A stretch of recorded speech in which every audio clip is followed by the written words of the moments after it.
evolve, and so they were blinded by the one factor and missed the rest of it.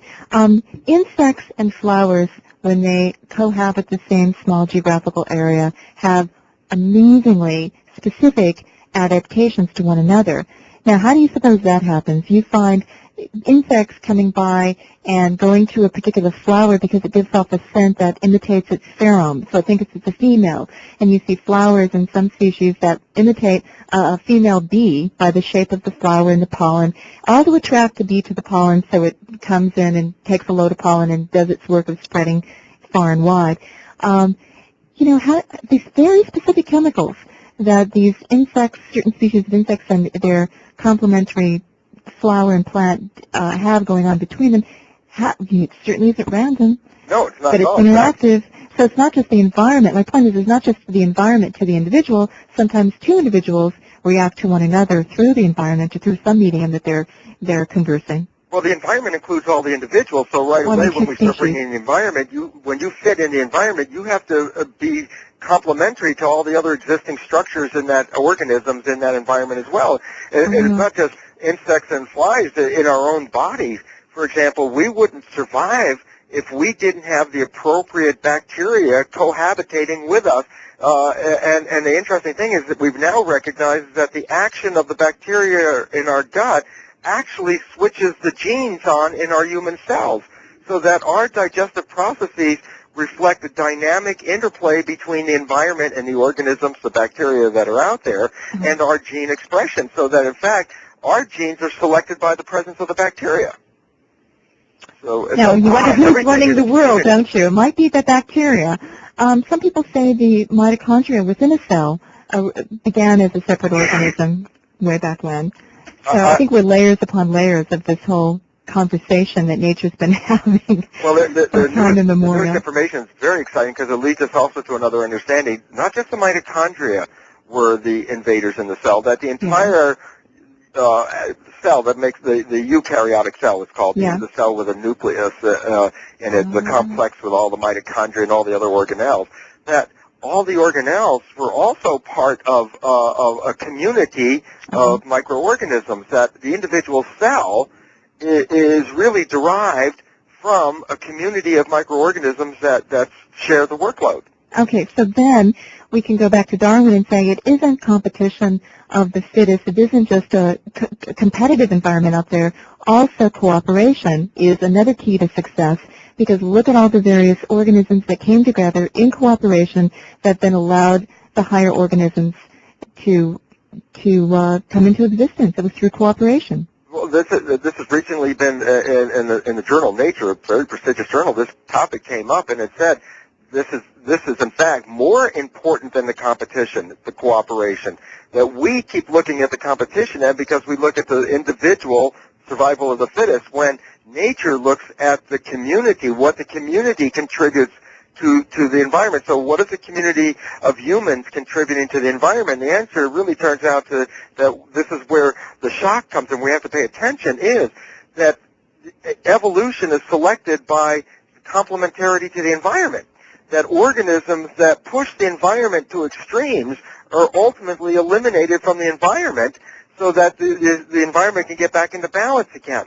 I see. If you disrupt things, the environment will bitch slap you back to, right back to start again. Yeah. You did it wrong. And what we haven't caught on to, and which is opening up in this new thought that will open up as a millennium here about genes and everything, is that, my God, we have just walked all over this environment without recognizing that the environment is more powerful than we are, and if we get out of line, as it has shown us, bacteria, viruses, and other changes in the environment will eliminate us right out of the environment. And we understand that if we don't cooperate with the environment, then we will be lost from that environment.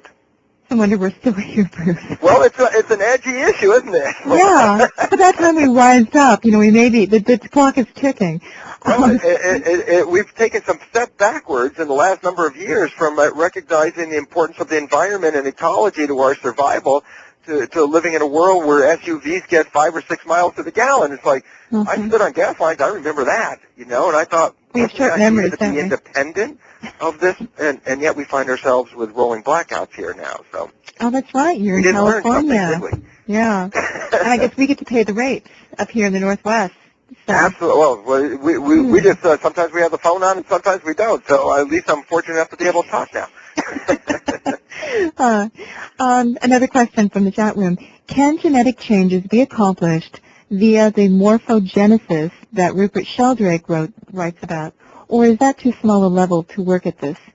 No, I fully concur with the reality that the morphic fields, which represent environmental information, are profoundly shaping the expression of the organisms, and that becomes really critical because the morphic field, being etheric and not physical, really is the collective actions of who we are, and kind of the really community help us to understand that. Kind of the community bulletin board for the whole species, right? What the monkey on this island does when it makes a breakthrough, it goes into the morphogenetic field of the whole monkey species, and then other monkeys can tap in and go, aha, I can wash my potato in the ocean. That makes sense, right? So it's a conveyor of information. We resonate with the other humans, and if the other humans start to get a thought process that overwhelms us, that we acquire that even if we're just sitting in the field. That's a morphic response.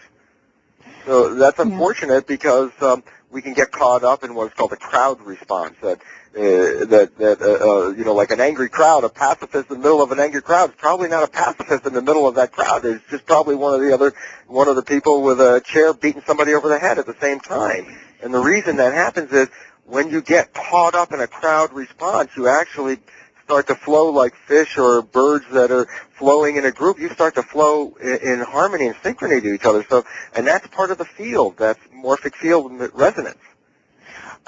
Another question comes in about cloning for your comments. What I'd like to know about cloning is they say that, sure, you can clone a body. It doesn't mean a soul or the same soul is going to come and inhabit that body. So where does the soul and the body meet up? How much does that soul have to do with sparking that whole body? And this relates to another comment that some researcher was commenting that there's hundreds of millions of new cells born into our body every day. They instantly become magnetized by our thoughts and feelings. So I guess they have their own little mini morphogenetic field in order to adapt and become part of the whole. Where does the soul fit into that? What's the role of the soul as opposed to a morphogenetic field? Okay, very serious question. Let's start with the very quick one about the cloning. Remember, we found out that it wasn't, the identity was not in the genes, so that even if I clone identical nuclei, the net result of the two organisms are really related to the environment that these organisms confront. And so that the concept of making one, using the nucleus from one person and then putting that into an organism and getting a physical clone is pretty unlikely, especially when it relates to very, very specific details of behavior and identity and stuff like that. Where's the identity come from? That was the spiritual nature. And the fact that's real interesting is that on the surface of our cells are antennas that read the environment. And there's a special class of these antennas called self-receptors, and what they do is read identity. And so the point is, on your cells, you have a series of antennas that resonate with some signal in the field. If I would cut those antennas off your cells, just the ones that recognize your identity, then the cells without those antennas are generic. I could put them into any human, and they would never be rejected by the immune system because they don't have any identity to them. And the point about it is this: I could take my cells, cut off my identity receptors, and put your receptors on my cell, your identity self-receptors, and then my cell actually becomes your cell. So the antenna... And I could therefore put my cells in your body as long as they have your identity receptors on the surface and they recognize itself. Well, there's the fundamental, profound meaning behind all this, and the answer is the identity was not inherent in the cell. The identity was a signal that was picked up from the environment via these special antennas, and therefore the identity and the cell are two separate elements, and the identity is out there in the field, and the cell is just downloading the station. So the spiritual element is the identity of really who we are isn't genetically encoded per se. It's really some signal in the field. Boy, that explains a lot. That really nicely explains the relationship between a soul and a physical body. And one wonders, well, what is it where does that interface happen? Like Stuart Hameroff at the University of Arizona in Tucson, we've talked with him and we're going, well, this kind of sphere in which we operate under quantum physics and then we operate under Newtonian physics here, where's the interface? How do you get from one to the other? And he was looking at the microtubules. Yeah, that was an error. You're saying something more elegant, which is, okay, it's the antenna on the cell, and they're like radio transmitters and receivers, like we are to our environment in general. Absolutely. And then if they just tune into radio station Laura Lee, radio station Bruce Lipton, and they become that person. So the soul works through the soul, a field of vibration. It doesn't have to be material because it's a vibratory thing, because we know from quantum physics it's all sea vibration anyway. And then, so my signal feeds into my cells and say, okay, this is the body from Laura Lee. Let's go operate in this world, interact with all the other signals that are working through their physical bodies. That's brilliant. So we have a morphogenetic field. If your cells got killed, I would still exist as you would still exist because you're the wave, vibration. Yeah. The broadcast is not the physical body. And so all of a sudden it says, then the mechanism is really interesting, is that the two-way street, the communication where environmental signals come from the environment and are picked up by the antennas of the body, but then the behavior of the body is converted into electromagnetic fields by the brain and broadcast back out. So the point is the identity of who we are is not the physical body. We're not the body, but the body is a device that is like a virtual reality machine. When we tune into it, we can feel what the body feels, see what the body sees, and control and be involved with manipulating the behavior. But we are not the body itself. We're not the body. Boy, and so that gets very exciting because we're all in telepathic communication between soul to cells. And I also think that if we have this communication set up where my cells of my body are tuning into the signal that is me, my soul, then at the same time, I could tune into higher states of consciousness or signal God. I think that's what happens when we have mystical experiences. We're just tuning into the channel we let go God, of the machine, to the higher intelligence. Do that meditation, or you get out of the body part and recognize you were never really in the body in the first place. You were outside and having the opportunity, and that's what I think is the most beautiful part of recognizing this, is when you recognize it, what was the opportunity of getting into the body and having one? The answer was to experience this planet, and to smell things and see things and hear things and taste things and to construct and to build and do all these things, and to recognize that the body is just the medium for the process. It isn't the self. Right. This is just one journey among many that we're probably having out there as souls. Boy, and so the movie Matrix, I mean, that was so intriguing because at some point, I think it's really like that. Well, this is the projection that we think of reality is just simply that, a projection. Exactly, and by changing our beliefs. We change the rules. We can immediately change how we process our world and how we live in it and how we respond and everything. We have such finite control, but we're never taught that, and we're not given this understanding because we're always related to being these genetic automatons. And the reality is, it's a belief system that we're genetic automatons. And since the biology is a biology of belief, if you believe you are controlled by your genes, then you will manifest that reality. So people say, God, I got cancer running in my family, and they worry and they think, I'm going to get the cancer, I'm going to get it. So the body complies and gets it. It will absolutely conform to it. And the part about the body is, if you want to kill it, you can die, you can shut it off right now. And the part is, the cells will just do what you ask them to do. And the problem is, we never really are aware of that self-talk conversation that goes on in our heads that is always telling our body that we can't do things. What do you suppose the health clinic of the future will look like if you can fast forward a couple of decades, and if this knowledge is firmly put into place? What are the implications? What does the world look like? What does education look like? What does healthcare look like? What does human potential look like? Oh, it's going to be such a wonderful modern change, because we are evolving. Each step up the rung is different and in some way more evolved than the preceding one. So we go from here where we have a real understanding of technology which is the material aspect, and we infuse it with our understanding of spirituality. And when you put those two together, which is energy and matter in that regard, and put it back to the balance point between spirit and matter and recognize the balance. And so they were blinded by the one factor and missed the rest of it. Insects and flowers, when they cohabit the same small geographical area, have amazingly specific adaptations to one another. Now, how do you suppose that happens? You find insects coming by and going to a particular flower because it gives off a scent that imitates its pheromone. So I think it's a female. And you see flowers in some species that imitate a female bee by the shape of the flower and the pollen, all to attract the bee to the pollen so it comes in and takes a load of pollen and does it. So now, you wonder who's running the world, don't you? It might be the bacteria.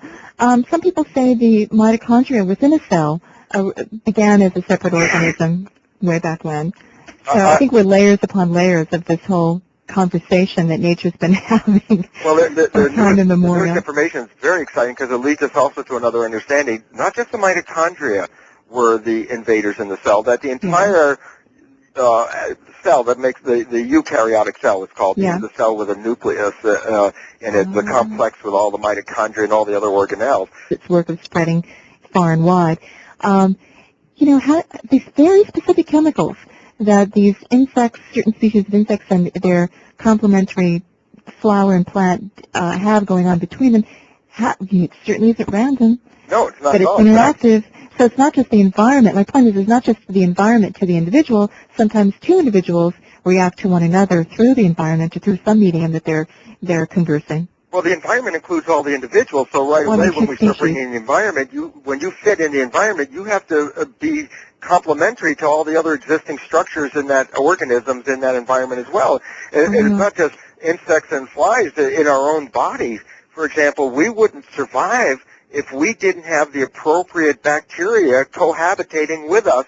And the interesting thing is that we've now recognized that the action of the bacteria in our gut actually switches the genes on in our human cells, so that our digestive processes reflect the dynamic interplay between the environment and the organisms, the bacteria that are out there, and our gene expression, so that in fact our genes are selected by the presence of the bacteria. That all the organelles were also part of a community of microorganisms, that the individual cell is really derived from a community of microorganisms that share the workload.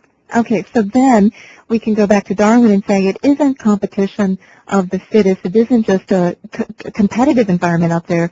Also, cooperation is another key to success, because look at all the various organisms that came together in cooperation that then allowed the higher organisms to come into existence.